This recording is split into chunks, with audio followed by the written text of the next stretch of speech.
All listeners, stand by for the Caffeine, Lifts, and Public Assist podcast.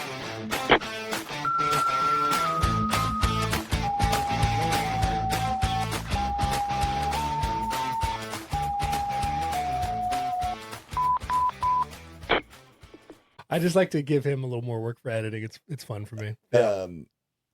Okay, well, Adam and Adam, man, we got Nolan. Adam and Nolan.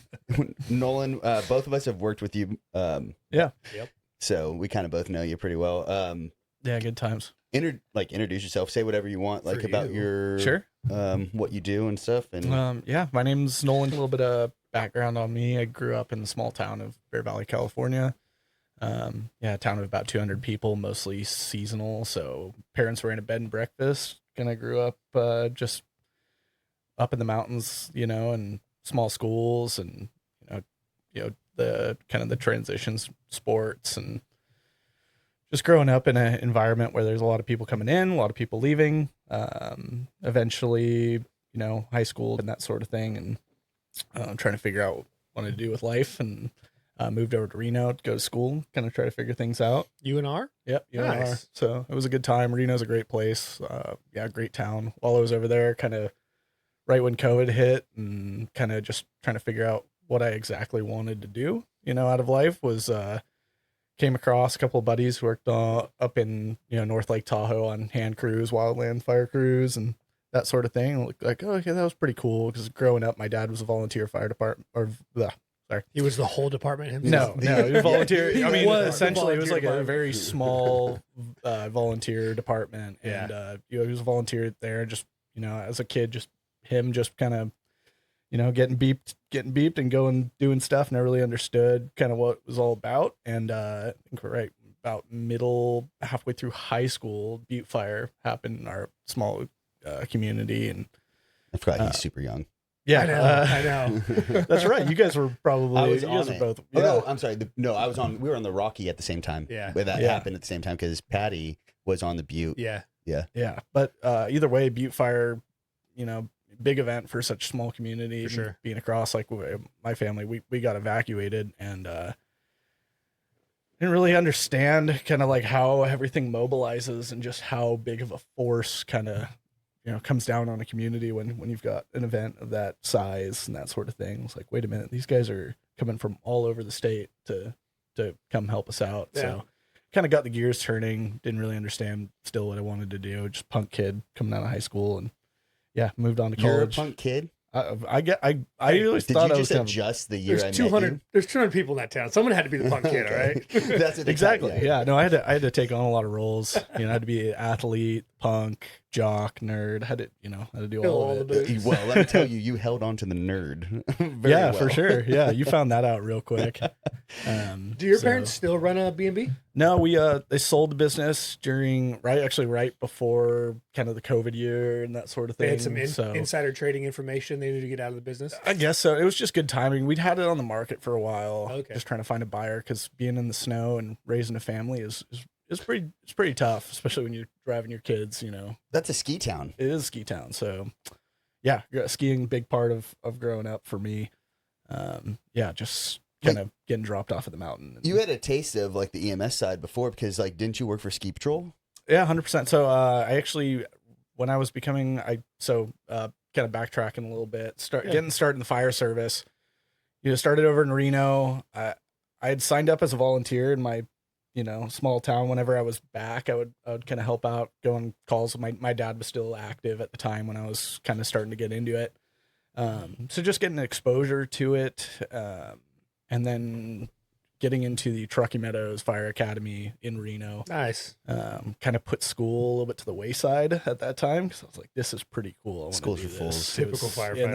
that same thing was just like, yeah, I was in like upper level accounting classes and that sort of thing. It was just like, I don't understand anything that I'm doing and how it translates to a life that's Listen, everybody knows you just need to know addition, multiplication, and some division. yeah.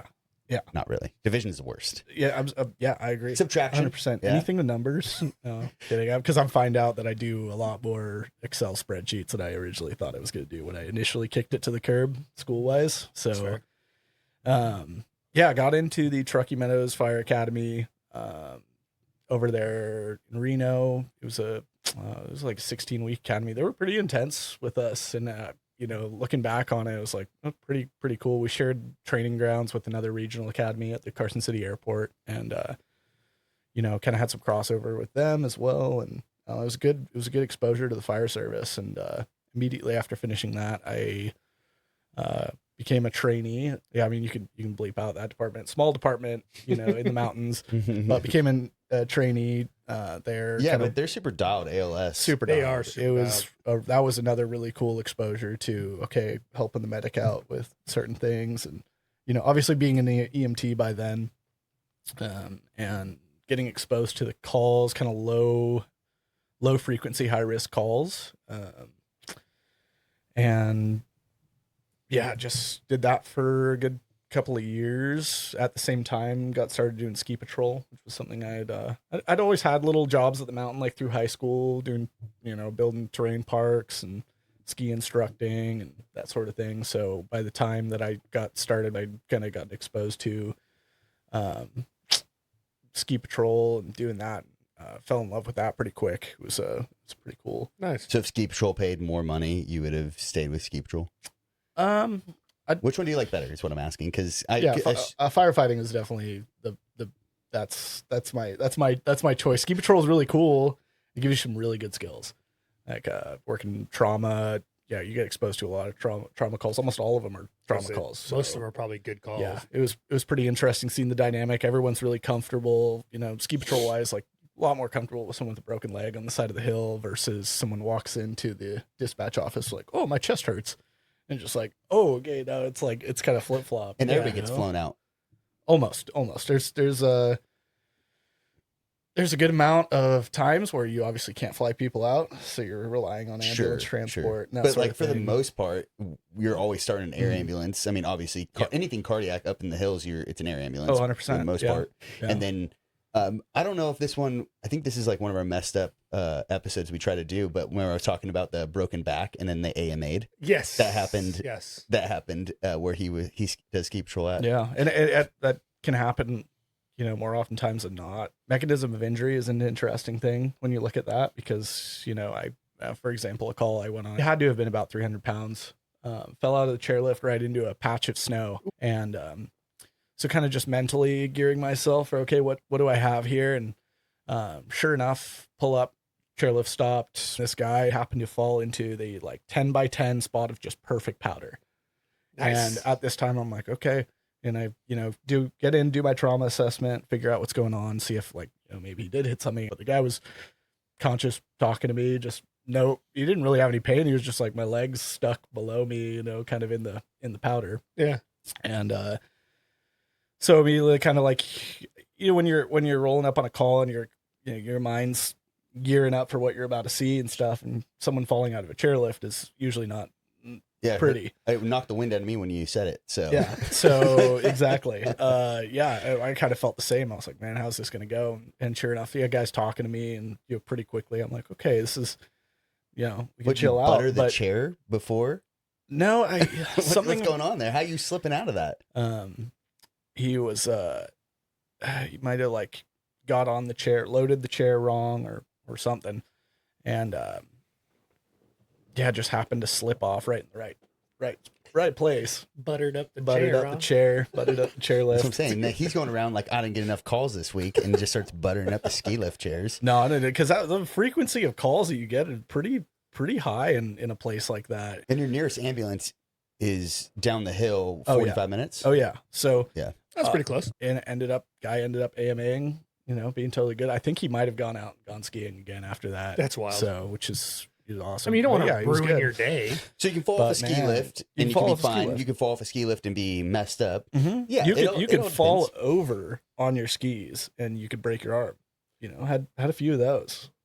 Correct me if I'm wrong, but usually under the lift is mostly powdery if it had snowed recently, because they don't really, you don't groom it depends. that area, yeah, right? It depends. There's some places where it's high enough you can get the cat under and groom it, so people can ski around the ski lift. Yeah, yeah, definitely. But yeah, for the most part, the lower entries and exits of the lift, into the loading zones or unloading zones are fresh. soft and fresh, but you never want to count on it. You don't Well, want for to fall sure. off a ski lift. Yeah, for sure.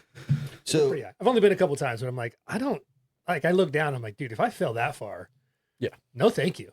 no, I mean, I stopped skiing when I got a full-time job because I was like, well, snowboarding, not skiing. But Yeah. but Well, I've heard skiing's easier. I'm sure it is because you got the poles and stuff. I have no idea. It's But hard, but you got all this stuff that is around. It could go different directions, Yeah. and I was that really good at falling. I never broke anything, but we had a buddy who broke a collarbone. I know a lot of people have broken Knees, their Yeah. knee injuries. yeah, and I just was like, this isn't worth it for me. It's not even. I mean, I guess once you're good enough, like you're not falling very often, but I was falling constantly. I just got lucky that I didn't break anything. I've Yeah. been maybe three or four times. You've been way more. Didn't you go to New Mexico or Colorado? That's what I mean. That was one. Mhm. I've been like twice here, and then once when I was younger. Maybe 5 times total. The most fun I had was we were literally in a blizzard in Colorado. Oh yeah, Like they shut the lift. We were the last people, like one of the last people off the lift. yeah. It was just a blizzard on the way down. It Oh, took yeah, us like yeah. an hour and a half to get down the mountain. Yeah, exactly. You have a good time. Because it didn't hurt when I kept falling. Every other Yeah. time I go, it just hurts when I fall. I'm like, I'm done. I'm Yeah, done. the powder day effect. Oh, Usually, it's so much better. Yeah, it's Yeah. great. No, that's awesome. So then you did ski patrol. You learned some BLS training and like obviously doing patient care while for a long period of time. Because nowadays, like I mean, this guy working for the city, Yeah. he does patient care for how long tops if AMR is delayed. I mean, it can be up to like a half hour, but it just depends on how But busy the day that's is. not usually typical. Typically, it's 5-10 minutes. Yeah, yeah. Yeah, and so that's kind of nice when you get that exposure. Like my first stations that I worked at as a seasonal, Mm-hmm. the nearest ambulance was the closest ever was 30 minutes. Yeah, definitely. So that was really nice for me to get that patient care because when we volunteered, we would be happy with ourselves if we beat the medics because it was such a delay from The dispatch. Yeah. The medics, sometimes we would get to scene and the medics have already transported. That's yeah. how big for when we were volunteering, that's how big the difference was. Yeah. So Yeah, didn't get that much patient care when we were volunteering. So It when was rare when we got any time on scene. except for Yeah. CPR was like the only time like we actually. Those were the only calls we always beat them for I would that. I would shine during CPR because you can't mess that up. Yeah. Yeah, exactly. and then going seasonal and then having that 30 minutes. When we all work together, the local department up there that's ALS. I mean, Right there. Yeah, they're right there. Yeah, You're right there. Yeah, there was a. They're really good teachers though, so they'll like if they're gonna be on scene for a while. If you're interested, they'll like we'll hold your hand, be like, you do it. Yeah, exactly. Let you do They're some really stuff. good at picking out like, hey, who's your new guy? Like, Who's the they're, idiot? they're always they're like, yeah, who's I'm the over here guy? like Hey, this the- is a the operator. Zoll. I'm not new, but I'm pretty dumb. So Yeah. Hey, we're gonna do this 12 lead. You want to do one? I've never done any of. have you done a 4? I've helped put some stickers on. Okay. All right. Okay, I'm really Yeah. good at putting stickers on. They just like have to tell me where to do it. I color the stickers first, and then I put them on. Yeah. It's just fun for me. I just Yeah. like the what's it? The clouds over the grass, smoke over fire. Yeah, That was yeah. really easy for me. Yeah, nobody taught Got me to that. keep it Can't really real mess that dumb up. for us. I learned there. They're the ones who taught me how to spike a bag. So Yes. like so I mean I didn't know how to do any of. Oh no, that's a lie. I learned when I was in When we were and, like, volunteering. when I was in EMT I learned, but then I never did it in real Yeah. life. They're the ones who showed me how to like they showed me how to do it. So they're like really good teachers. Yeah. No, that's awesome. So then you volunteered there for a while and got some more EMS, right? Yeah. So kind of doing the ski patrol and working as a trainee, both the department that I was working for and the mountain were both like, really all about, hey, we understand you're on a 48-96 schedule, just figure out your days you want to be. And Nice. that was kind of where I decided like, okay, this is the right career for me. I was looking forward to those 48-hour shifts. Yeah. Getting that experience, being like at the time it was the third man on the engine because they were running 2-0 staffing on their engine with a medic unit that was staffed with at least one paramedic.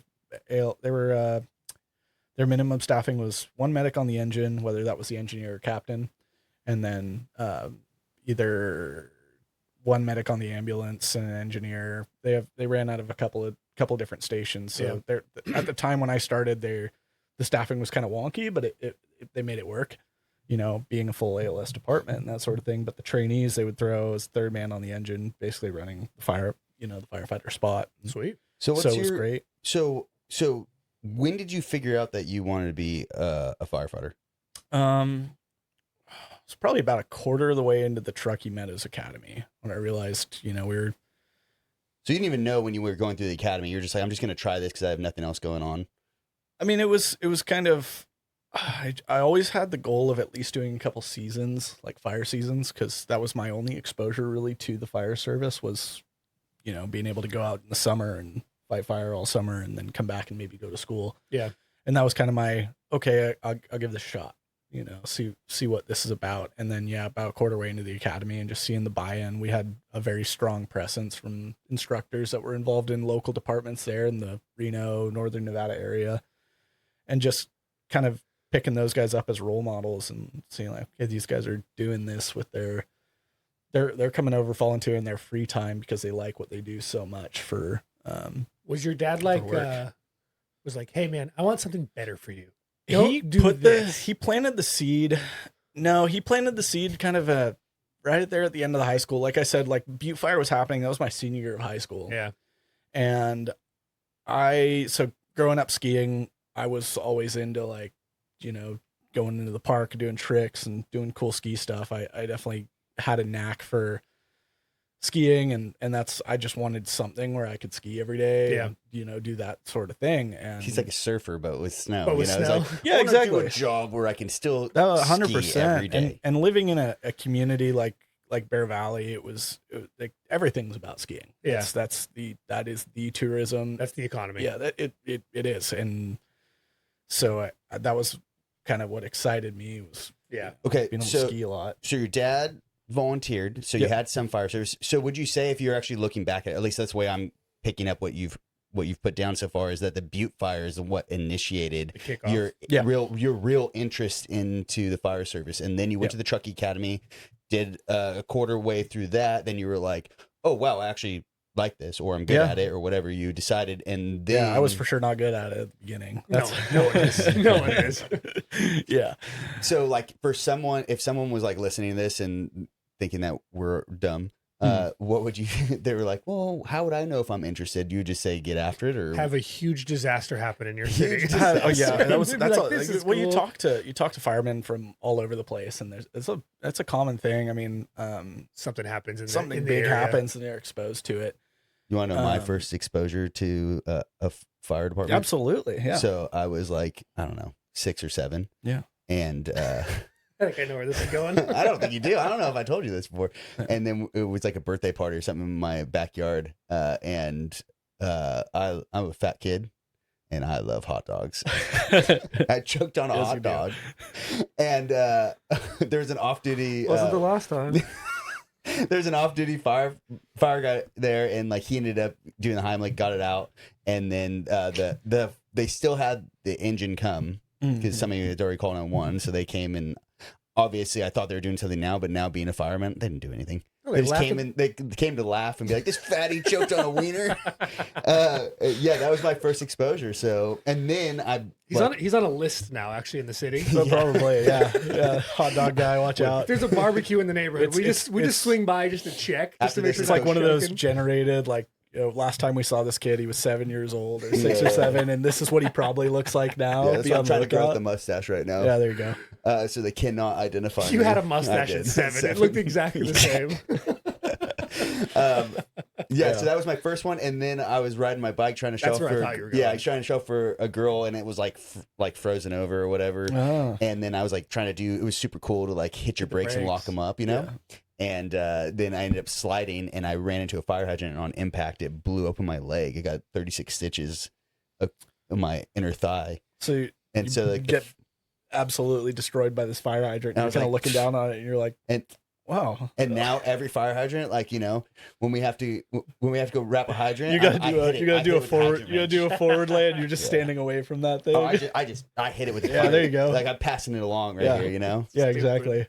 That was my first Yeah, you just gotta- experience with fire. Yeah, and you yours gotta is get like that your whole hydrant. town burnt down and stuff. Was But do we have the same first season? Were you first year when I was the first year? No, I believe because you came on 2020, 21. 2021. 21. We would be the first season. We were I remember not seeing you for a long time because we were really busy with Yeah. another large scale disaster. Yeah, we were both. I think you might have left first. I ended up leaving. But yeah, Yeah. we were gone a lot that year. I Yeah, remember that. exactly. Yeah, that was an interesting year to come in for sure. So, What was it? Dixie was that year. Was it? Dixie and then Caldor? I don't remember. Mhm. Oh yeah, it was. Yeah. with Dixie Yeah. round 2, Caldor, We were in MMU. I forget what the one in MMU. River. Was it the river? Yeah. We went to How that do you one. guys remember all this? Like, I mean, I remember the big ones, but like the small. I one, have no life. I I don't remember anything because I else. went and relieved the captain that was on Yes, your engine, and yes. then I ended up being. See, that's the thing. You were an operator by that time. dude. I had no we idea what I hated was you. doing. Weren't one of us anymore. No, We didn't Yeah, like exactly. you at that point. Nolan liked me. Okay, He was a first year. He didn't know any better. Exactly. It's Stockholm syndrome all over that place. Oh man, no. So the thing, Nolan and Chris were. I mean, you only stayed for one season, and you got smart and you got out. Yeah. Very fast. But Nolan and Chris have stayed, and I spent a lot of years being their supervisor. Yeah. And they're dumb. Sorry, dude. Yeah, We're all pretty dumb. Exactly. We're all They're dumb, and so are the other seasonals for the most part, including the operators. Whatever, everyone's dumb. Yeah. But they're dumb. But what set them apart from everybody else was just like they all had like a really good attitude about everything. Like Oh yeah, for sure. they, no matter what we threw at them, whether it was like getting like destroyed on a PT hike or whatever, like it was always positive vibes. Yeah. And like compared to the other firefighters who could have probably done better in some stuff or whatever, they just had like it was just negative. And so I didn't want to hang out with them. You can't sit with us. Yeah, you can't sit with me. with us. Yeah, it does make a big difference though. Yeah. But It also makes a difference for those people, like individuals.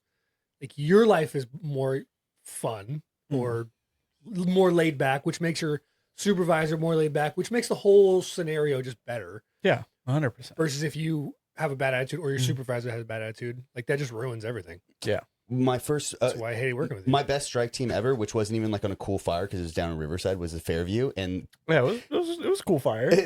for a bit. I Sure, mean, we hey, didn't do yeah. anything. Yeah. I think we did the first thing we did was a pointless hose lay, like every yeah. single fire go to. Even if there wasn't fire on the ground, if you go on a strike team somewhere, they're like, "Hey, who wants to do a pointless hose lay?" Yep. I always am on that strike team. Yep. Yeah.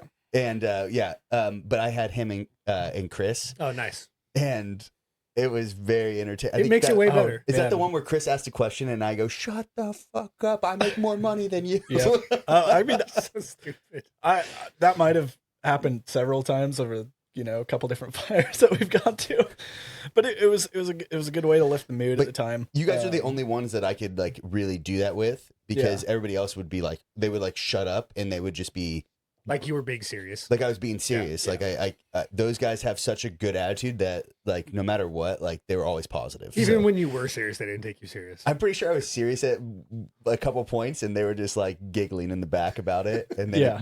it brought me down. Like wherever I was, it brought me down to like their happy place. I also picture you driving and yelling at them, and they're both in the back seat. You just have no one in the front. I bet It's that just is- you, and they're both in the back. That's hilarious. Sometimes I'll be sitting in the front seat and I feel like I'm in the back seat, especially when I'm working with Chris. Yeah, we're both in the back seat. Chris had a boom, because we were in an old like. Dude, old reserve. the old I reserve. got a picture of us, like a group picture of us. And it's pretty I'll funny. add it. Yeah, if you throw that in, look pretty. He had a sweet. boom box that he brought with him, and he was just in the back and he was just holding it up. Like what's the movie? Was it 16 Candles Oh, or whatever? yes. I don't know. Yeah, It was playing, yeah. He was like holding it up like by my face, and we were listening to like EDM remixes of Shania Twain, yeah. and just like That was great. Yeah, Yeah. the sound, just finding the depths of SoundCloud. Yes. For that strike team. As I remember the evening we took off, Oh, it was dude. man, just a hullabaloo of swapping rigs and that Spell sort of thing. hullabaloo. Adam, I don't know if you just spell HULLAB. I'm not allowed to use big words because it makes me spell I them. do call you that a lot. Yeah. So that day it was 100 and like 12 degrees at the station that I was waiting for you at, Mhm. and that station, you can't get the station below like 85 degrees. So I'm sweating the entire Are day. you talking about a station in unit? Oh yeah. Yeah, Okay. the station that I currently work at, the AC is primo now. Well, yeah. Well, I guess you had to figure out how to turn the attic fan on Yeah. to get the whole, and I didn't know how to do that. Mhm. And I was like calling the station captain, like, your station is hell. Like, It's and very it warm. was miserable. And then it was like 112 that day. Yeah. And I know the thermometer outside said 118, but like the news said 112, so we'll go with that. And I was in a reserve with no AC. And we were like, you don't send reserves out on strike teams. And so I call the command center and I'm like, hey, like, I don't know if, dude, I'm on like 95 or whatever it was. Yeah. I'm on 95. And they're like, yeah, so I'm like, I thought we don't send reserves out. For you, we do. Well, you He's thought it was he like, goes, hey, oh, you're going. And I yeah, was like, guess what? There's no 3 AC. strike teams out. Were you at the station with the cat? No. Oh. Mm-mm. No, this Where Lizette was at. Oh, gotcha. That's the same station he works at. Gotcha. So we leave, and I just remember because this is we leave at like 8 or 9 at night. Yeah, it was something like that. Those are the because best. on my end we end up It's still like 100 degrees I outside. know. yeah Yeah, it's hot and you're driving at super night. hot. We had a fire earlier that day. Yeah, and I haven't Um, showered yet because I didn't find a. I was gonna wait till like 9:30 at night for it to at least be cooler in the station, so I didn't immediately start sweating. Sweating when you got So out. I hadn't showered yet. So Yeah. then like we wait, and this guy's already smelly. He's always smelly. He comes out of the shower, and I'm like, dude, it's a work, dude. I mean, this.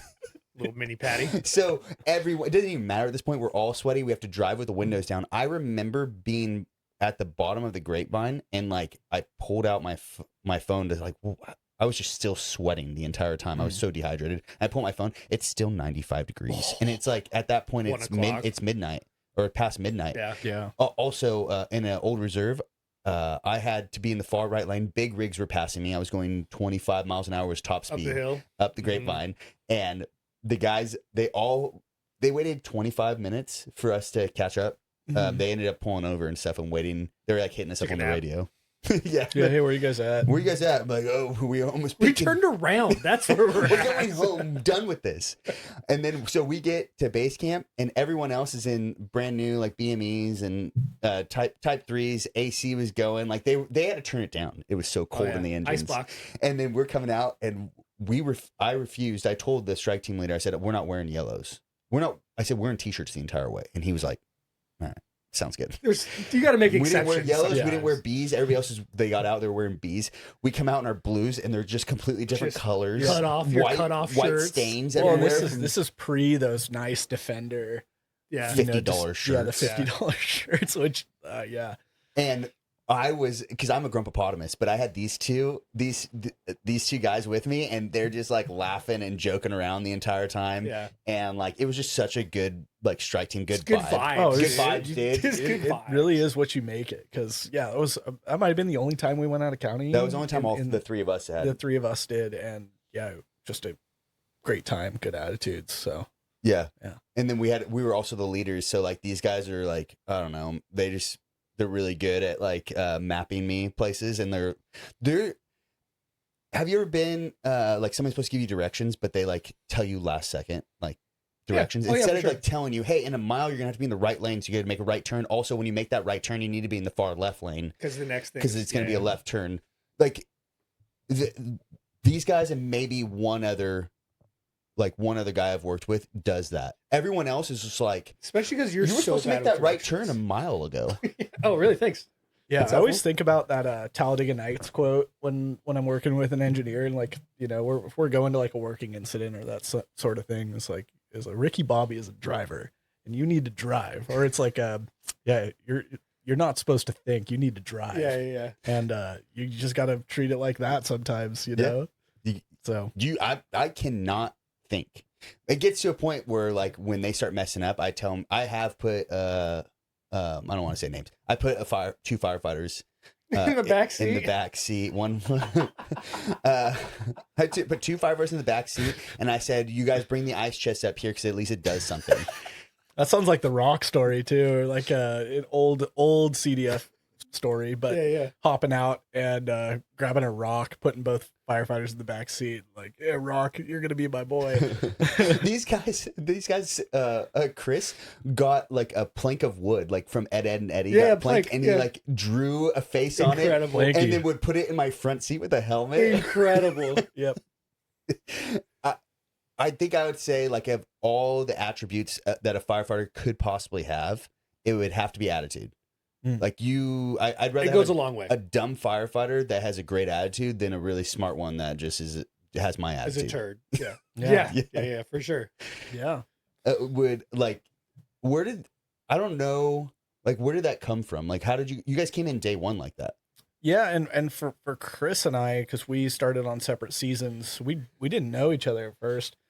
He had a couple seasons when we got on, right? He had He one. had so one. he'd worked for a previous department, kind of same kind of thing as a trainee, but we never knew each other. I'm maybe through like mutual friends or that sort of thing. So, but when I got to start with the department that before I met you and you as well, but in that same battalion, having a company officer, it was so laid that foundation out. It's like, hey, your attitude is like this is everything.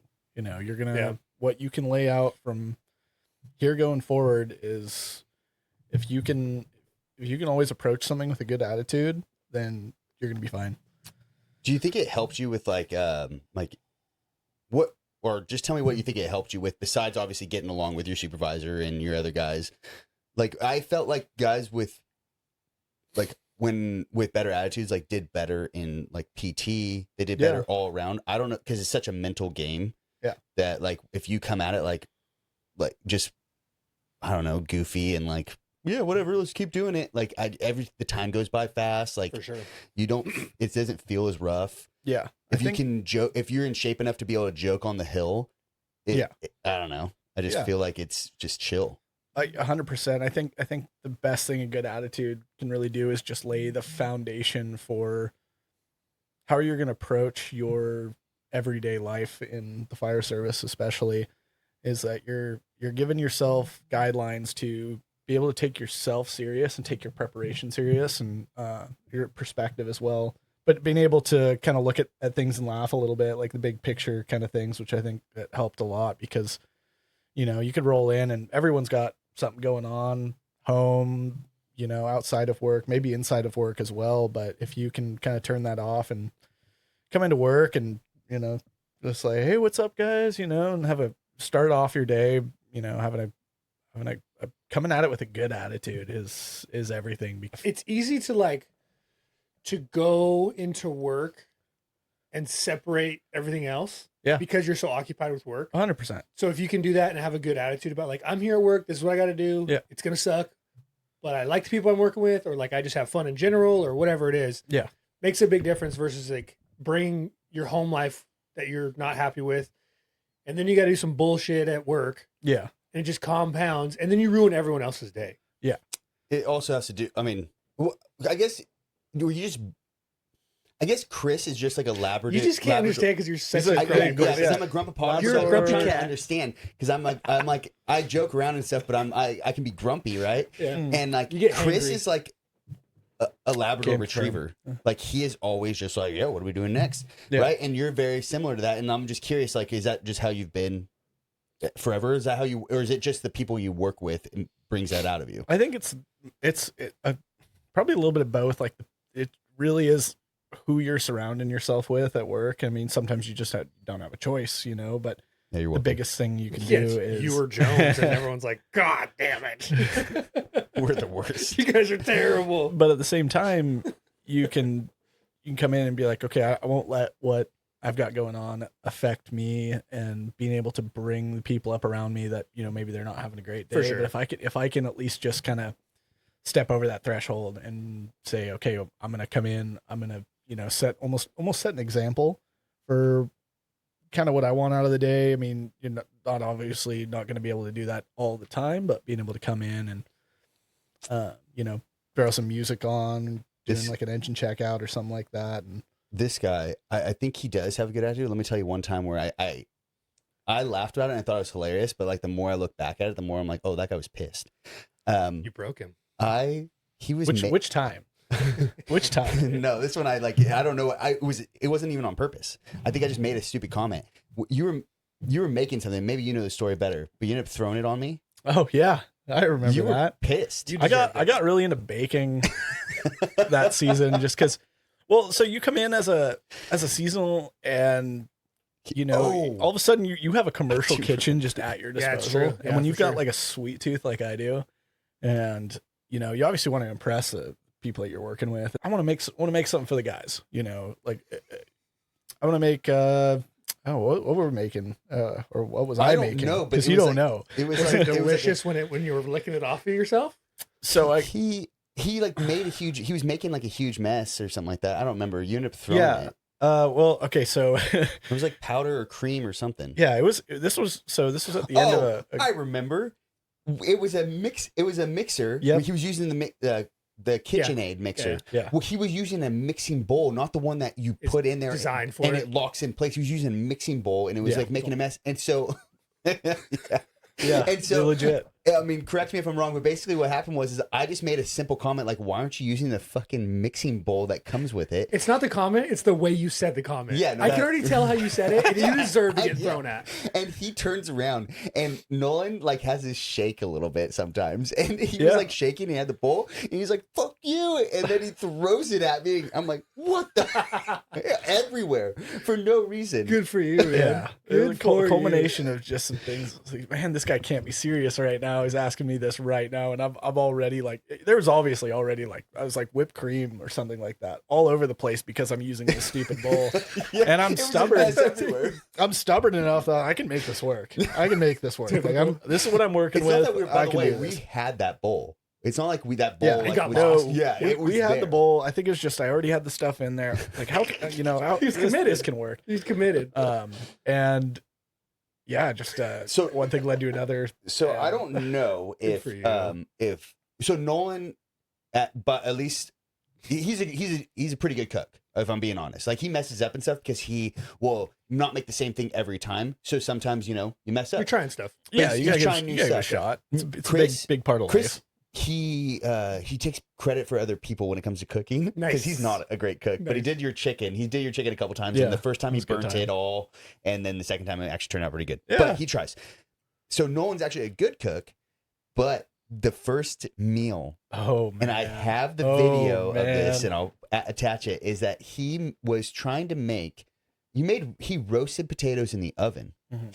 but then something happened, and he decided that he was going to turn them in. Or people complained that they wanted mashed potatoes, so he thought it was a good idea once you roasted potatoes to put it in a blender and mash the potatoes. Oh yeah. So It's an yeah, a little interesting bit. choice. Back up a little bit on this one. Am So I wrong? I was Okay, gonna. yeah. I made these like roasted. It was gonna be like a roasted mashed potato deal. And, I kind of underestimated how much time in the oven that they needed, and this Oh. was also like shift number 3 or something. Yeah, it was pretty new. It was pretty new, and being a new seasonal and cooking is a very daunting task, Yeah. especially when you're cooking. You can't for, do anything right. Yeah, for I sure. think we had 3 engines there because we just got done Mhm. with some training or something. So there's a lot of people, about 12 people, plus, BC and whoever else. And, yeah, just, okay, I got to make this huge dinner. So I've got all these potatoes cut up, like some like sweet onion, throw it on the baking sheet.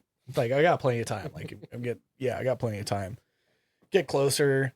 Like, okay, I got to maybe take a look, see if we can mash these up. Like make something good. We're working on a couple different courses at the same time. I actually can't even remember what the other It doesn't courses matter were because We're it only doesn't talking matter. about the potatoes. Exactly. It's the only But thing. it was the goal was like I'm gonna make something nice for these people. Yeah, tell us how it turned out. Yeah, You're talking okay, too much so- and trying to like tell everybody how good you are. No, tell them how it turns out. So the potatoes are obviously not done. They've been roasting for a while, but they're not even close. Yeah. And I'm thinking, okay, panic decision. I got to make something work. We had a super nice Ninja blender at the time. It might be broken. It might have gotten broken like pretty quick, but either way, okay, I'm gonna throw these potatoes in the blender like this, mash them up really quick. Little did I know, when you mash potatoes, it changes the molecular structure of them and it turns them into glue. So I get these things right out of the blender. They're still steaming. Like I literally had to use like a oven mitt with the blender because it was nice and hot. And I was just like, okay, get it into the bowl. And I knew something was off when I saw someone stick their spoon into there and they pick it up Pick The up whole entire thing. and they put it on their plate and kind of look at it. And but obviously the company officers. Well, the are getting firefighters will be last. nice about That was it. the thing. It company was officers still won't. it was still mashed potatoes. It was still mashed potatoes by the time the firefighters had all gotten through it. And then I think when Got to myself, Michael, Steve. and then that was when I noticed Not gonna be nice. this was not good. None of those because three are gonna be nice to you. I see a spoon go into the bowl, and then I see them try to pick the spoon out of the bowl, and the whole It bowl was like comes up off the table. sword and the stone. And they're We were still like, yeah. oh. It's like Yeah. the Disneyland thing. You can't get the sword. And then It's bad. I think it was Steve. I had the video. Yeah. So The video. first, Michael did a magic trick where he put a piece of foil. Nobody's eating those mashed potatoes anymore. So he put a piece of foil and just gently put it on the mashed potatoes, and then flipped the entire bowl over, hit it a bunch of times, and flipped it back over, and not a speck fell on it was concrete. So then he said that it was concrete. So then Steven and myself were like, oh, there's some bricks missing from the retaining wall. You guys are assholes. And so we took it and we used it as mortar. Yeah, there was actually I think Steve actually pulled some utensil out to use it as a trowel and did the whole thing like a bricklayer. Yeah. And so then we put it into the wall, and we ended up it stayed there for over a week. The reason we removed it is because there was ants. I was all saying inside. ants probably went hard on it. Yeah, but it held it into place, and it stayed like that for a week. And this guy made mortar mashed potatoes. I wonder if those guys were able to even poop that out. It's You're probably a like terrible gum, and it person. stays in there for 7 years. Yeah. Adverse health effects. Who does that? I mean, you're young. You're trying stuff. You're figuring it out. Panic mode. That's Yeah. all I got. Panic mode. A panic You got a first station of year 12 people that you've never met before, and you're gonna cook for all of them, and you're like, oh, I'm not gonna about to serve these guys raw But potatoes. This is gonna work. We bullied him at that point. Duh. And we just made fun of him and whatever, because it's kind of how we do it, right? And we were laughing the entire time. I'm not actually mad, but I have to make fun of him. And he took it like a champ.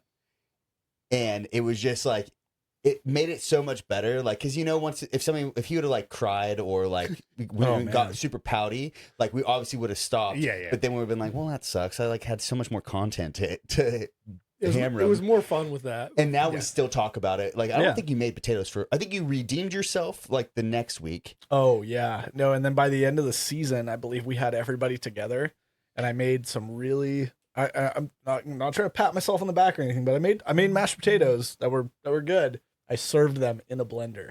Nice. Put them on Nice. the table. That's in the awesome. blender. End of the season, That's a good- full turnaround. That's a good move. Yeah, it was. That's a yeah, good move. It was good redemption. Not like I was holding on to it or anything. No, the definitely whole not. time, You had but forgotten about I it. saw the opportunity. This, You know? this guy takes so much shit. It's awesome. He like slept one time and people were recording him because he slept with his one eye open. He was out cold. And we made fun of him for a long time for that. And we passed it around the unit, Yeah.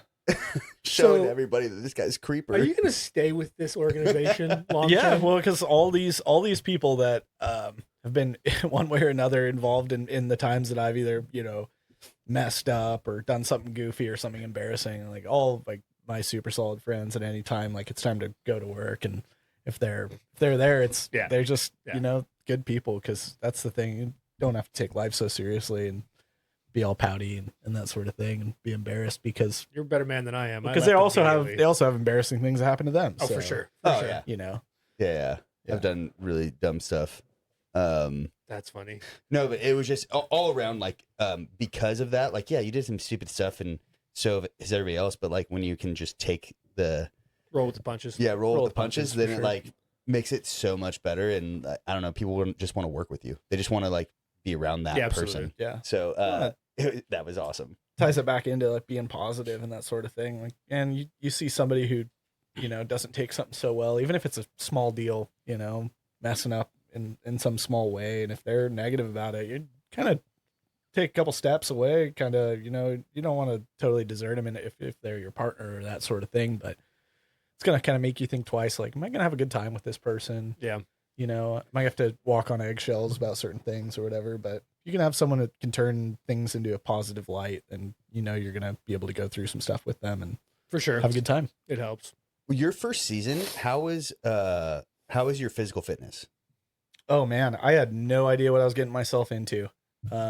Most people don't. And I I didn't. think specifically in the battalion, the expectation was definitely, I don't want to say inflated, but definitely an adjustment for people to see, okay, It's a high expectation. It's a really It's a high, very high it's really high expectation. expectation, especially which is, compared to other units. Yeah. From what Definitely. I've been told. and you don't even see that until you go, work down. I mean, and all, the thing about the department being so big, and expectations are all over the place. I mean, there's obviously There's a minimum standard. and production rates and that sort of thing. So you got to exceed those. But yeah, coming into things, I really just, I'd understood what the physical demands of like hose lay were, or hiking, You had an but idea. to the realizing, okay, you're going to have to do these things and then it's time to go to work, Yes. which was the big thing. I think the battalion that we all worked in was very big on, was like, you're going to find your limit and you're going to be able to push past it. Yeah. And that's something you don't see at first, but you just kind of have to trust the process. Yeah, it was So- probably an easier adjustment going, because you went from higher country to lower country. It's probably an easier adjustment in the lower country.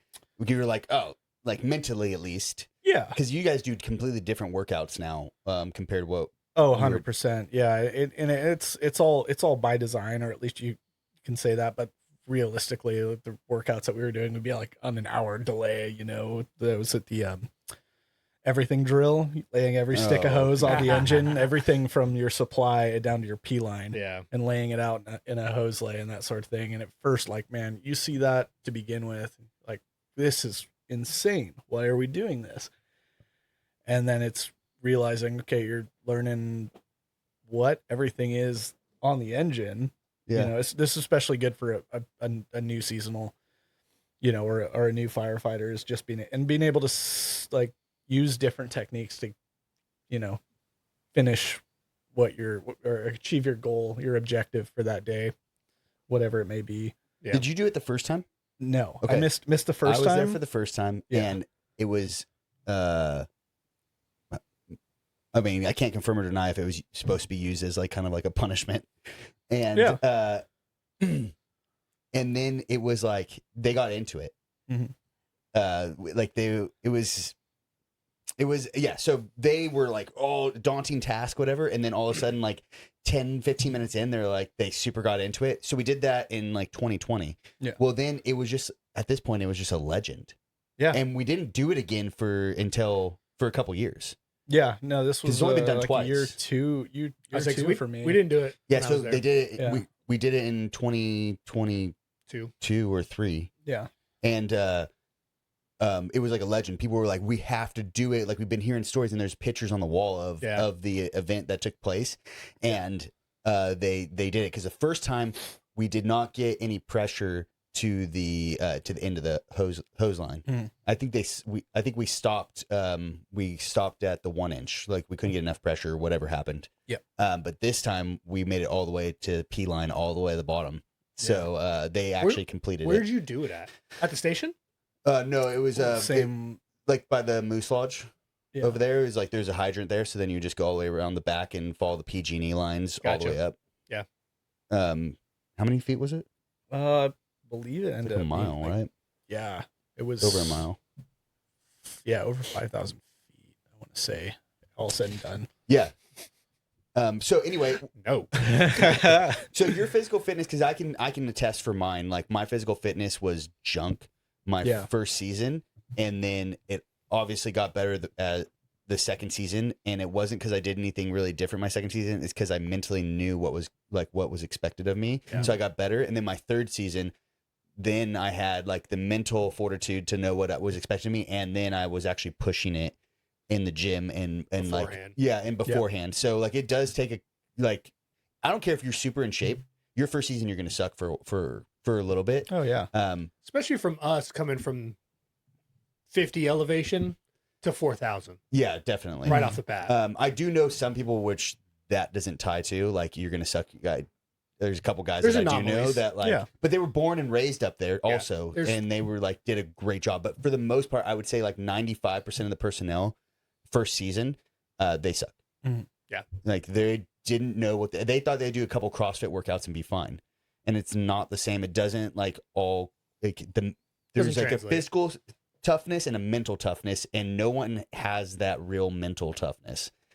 Especially when we do like you do a PT hike and then you take a 20-minute break and then you do a then you do Go to training. a hose lay. Yeah. And then you clean up. Your break is cleaning up the hose lay, and then maybe having one bottle of water, and then we're driving, and then and mobiling for a mile. Yeah, and then you something think like you're that. going back to the station, and then they hit the air brake, and they're Yep. like mobile, and then you mobile, I and do remember that. yeah, and then you have to do a whole tank and around the lake and everything. Yep. So This is why I wasn't good at. This is why I wasn't good. This is why No, yeah. my season It's was just like. some people like This is city boys stupid. aren't cut out for it. This is so. stupid. You were also I was also too- 31 Yeah, at the time. So that Yeah. makes it rough when that like not for every single one, but like when you are 27 and above, and that's when I started was at 27.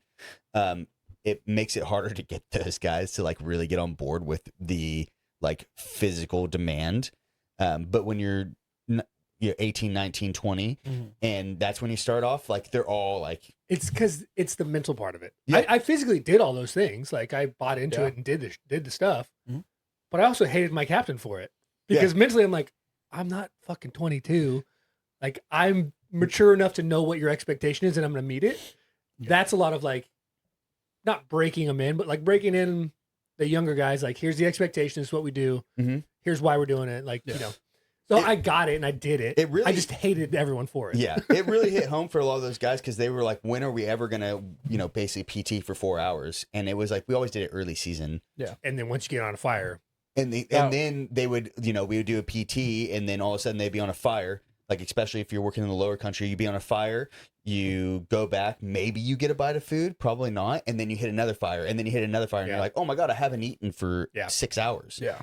And that is when you revert back to your training, and you're like, oh, I can do this. I can push past that Because limit. where I those want to stop. PTs, for the most part, are always harder than any fire. Oh, for sure. Every fire is like usually a sprint. The only time that it was that hard is when you're out of county, you're on a 24 and you're on a hotline. Oh yeah, And then you're like literally working yeah, for and then a legit 8 hours, 12 hours, finding like what little downtime you can to eat something. to grab some stuff out of that Yeah, 5-pound exactly. sack lunch. And that's where your physical fitness will come into play. And like, because that's the one thing you don't want. You don't want to be thinking I'm out of shape on the line.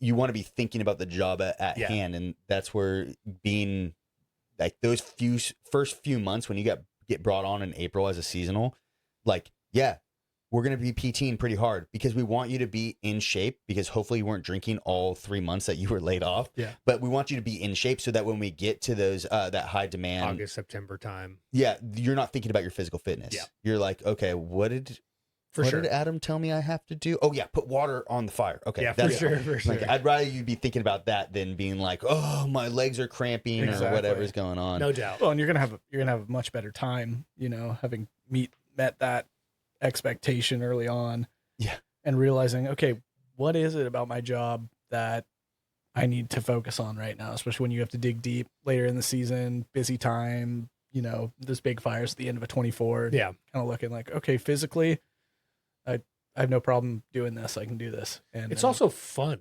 When Oh, you yeah, like when you get out of county and 100%. you start burning and doing hose lays and doing all this stuff, like it's so much fun. it's pretty fun if you have the Yeah. with the people around, Yeah. good attitude. If you have obviously the bad attitude ruins it, but And if you aren't in shape, it ruins it because Oh, you're for like, sure. because when we do a burn off, it's always at night and it's all the way until a hot handoff in the morning. all the So way you're starting at 8, 9 p.m. and then it's all night through burning. the night. Yeah. All night burning, and then it's a hot handoff in the morning. Oh, hot handoff with the best. So you're basically walking in upright or whatever for 12 hours. The whole night. Yeah. I mean, obviously it's for over 24, but I mean, like you're actually working and moving for that entire time. Yeah. Once that burning starts, You can't stop it. it's not No, stopping. you're doing it, and you're part of that bigger picture at that point too. Yeah. So yeah, especially when you can, like when you were talking about doing that hot handoff in the morning, and you've just crushed about 10 hours. I don't know. There was one time always we lose were it. recorded stuff. It's like the next girl always lose it. But Every you're doing single time we Yeah. come in the next morning and they're like, okay, so like now That line that you put in was way up there. Now it's all burned. yeah, in that's here. down here. It It doesn't even made more matter. sense down here. it never matters. They It made always more lose sense it. down Yeah. here. Yeah. But when you get a good piece of line that you've tied in and you hand it off to those next people, and you can kind of be proud of the work that you put in is pretty good feeling. It's cool when you look at the map a couple shifts later, and that Oh, yeah. part that you were burning is black now. It's tied Pretty off. awesome. Yeah. Yeah, definitely. So to wrap things up, Sure. give me like a rundown of you have a 16-year-old in front of you who doesn't know what that is kind of interested in fire. Like, Yeah. Tell them, like, what advice would you give them? I think be realistic with your expectation. Go out and get the exposure to the things that you want. Do some ride-alongs. Kind of get a realistic expectation. I think that's the most important thing. We recently we had a big like MCI auto extrication training with some local gov departments and our battalion. And they had a bunch of the high school, like it's like career technical education. I believe that's what they call it. And we had a bunch of them come in, for interest at the station, especially, and not really knowing where to start and that sort of thing. But, doing a cadet program or becoming a volunteer, like as much as the volunteer service is kind of dying and going away, finding those opportunities, be a paid call firefighter, get your EMT, work on an ambulance, like anything you can do to get a good look at what you're going to be doing. Cause it really, as much as we want to say it's not for everyone. And I'm sure that phrase just gets beat into the ground is, a whole bunch. But you want to find out with the lowest cost. You don't want to find out after you spent a couple grand on an academy. Yeah. And then, thought you loved it because of all the simulations that they do. It's not real life. And then, and then you spend all this money and you do all this time to get picked up by whoever. Yeah. And then you had to, even with CAL FIRE, you have to, your initial cost is $350 for a boot minimum. And then all your shirts and stuff. So your initial cost is over $1,000. Plus you did your academy probably. So now you're like $5,000-$6,000 in, and then you go to your first CPR. And you're like, oh my gosh, yeah, I have to touch dead people, like, and then or like blood or whatever it is, and then you're out, and you just wasted all that money and time. Actually, more than the money, the time. Yeah, because it's better to, like, when you're young, to like burn some money and realize like what you like and what you don't like. Then, but you can't get the time back. You can get the money back all day. Yeah, exactly. So volunteer, cadet, EMT, work on an ambulance, go. Reserve time, ride along. And then ride-alongs are huge. A big one for me, and I don't know if you will agree, but like, I know everybody's hiring and stuff, but apply everywhere, even in places like, so some people just don't want to work for CAL FIRE and they're intimidated. And I was one of those people. Mm-hmm.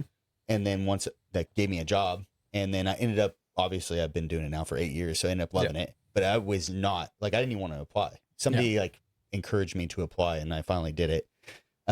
So even if you know for sure, you're like, I don't want to be a wildland firefighter. It's not going to work for my family. It's not going to work for whatever you want to say. I would still say apply, like do a season, because you're going to learn, like that first season, you learn so much. Yeah. It also looks good on a resume for a municipal It looks department. Great, especially the experience that you get. Like we were talking about being out of county and doing these crazy assignments and these crazy PTs. And I wouldn't say crazy PTs, but you're just getting. They're fun. I don't care what anybody says. It's a little bit more physically demanding for sure, and there's a lot being thrown at you at one time. And then you can be that guy that, like, because you go on OES strike teams, and like there's guys that never worked for CAL FIRE, and maybe it's their first time going out of county, and like you're like, I already know where everything is. Yeah. Like every base camp's basically set up the same, and when they're not, it's like, oh, this is really dumb. Mm-hmm. But and the expectations of being out of county and stuff. The check-in, all that stuff, and like you've seen some stuff before, and you see, because they're either Fed ran or they're state ran incidents. They're they might be in conjunction with a local jurisdiction, but realistically, it's state or Fed. State or Fed, yeah. And you better hope it's state, because there's way more resources there. But I think that experience for sure. Yeah. I don't know if you disagree or agree with that. No, definitely 100%. I've been on both sides, recently, and as far as my career goes, is just perspective is a very powerful thing. And as much as you can get as much different perspective, especially coming into your career, and you can kind of just be a sponge and learn as much as you can, it's going to benefit your career tenfold. It's a really, really important thing. So when are you taking the next step in your career? Right now, super happy with where I'm at. I'm getting a lot of good experience. I hate that. You've been a seasonal now. We'll be hiring soon, or you have promotional opportunities soon. Make it happen. There's promotional opportunities for sure. Just kind of the trajectory of where I want to see my career go doesn't fully rely on a promotional. How old are you? 27. Yeah, 27. So, But it's right about that time when you want to get 30 years. And when you want to hit that 57, will put you, yeah. like, you have some seasons. So, Yeah, you have and about then 2 years on the books and so right that now. ends up putting you full probably years. 2 full years on the book. So Yeah. like within the next Couple of years. 1 or 2 years, you need to go perm if you're staying. Yeah, But and- here's the deal. There's no max. So if No. you get in there earlier, you just go above 100. Yeah, 100%. No, I'm with you on that. It's get permed up. Stop messing Yeah. around. Like I've seen some people that have gotten permed up recently, and I'm just letting you know, like, I'm not trying to talk smack on them at all, but I know that you're I know that you're a better fireman. yeah. So like, what are you doing? You can teach. Are other you a people. terrible driver? Oh yeah, look at his glasses. Look how Yeah, thick dude, those look things at are. my That's his glasses. issue. No, I'm a He's decent like, driver. He's worse than Patty. I can drive a Tacoma with the best of them. But the fire engine, no, I gotta get better at that for sure. That's one of the Are you things I gonna love Are you too. gonna stay with this long term, or you want to go municipal? Come I, down and I really like what this offers. Yeah. For sure. I'm a person that I gotta switch up. You know, it's got to get switched up. Like your Well, yeah, daily. that's why we have 2-year commitments, and then after your Yeah. 2 years, Yeah. you can go to Yeah, 100%. Riverside. or you want Yeah. to stay local, or you want to venture throughout the state. It depends. Whatever opportunity I think comes he up. should venture. Personally, I think if I so, too. if I had to say in his life choices, I would. You should tell definitely you, listen to whatever we're going to tell Yes. you. By the I way, would tell you and Chris to both go to Riverside and go try to work on a truck, or like go run like a mass amount of call volume Go down and south learn a somewhere. bunch, and then figure out what you want to do, whether you want to come Bring it closer back. to where Mhm. you lived before or whatever. But like, I think you guys would be very successful in Riverside, and they have a lot of stuff, or in that general area, right? Yeah. Go work on a truck.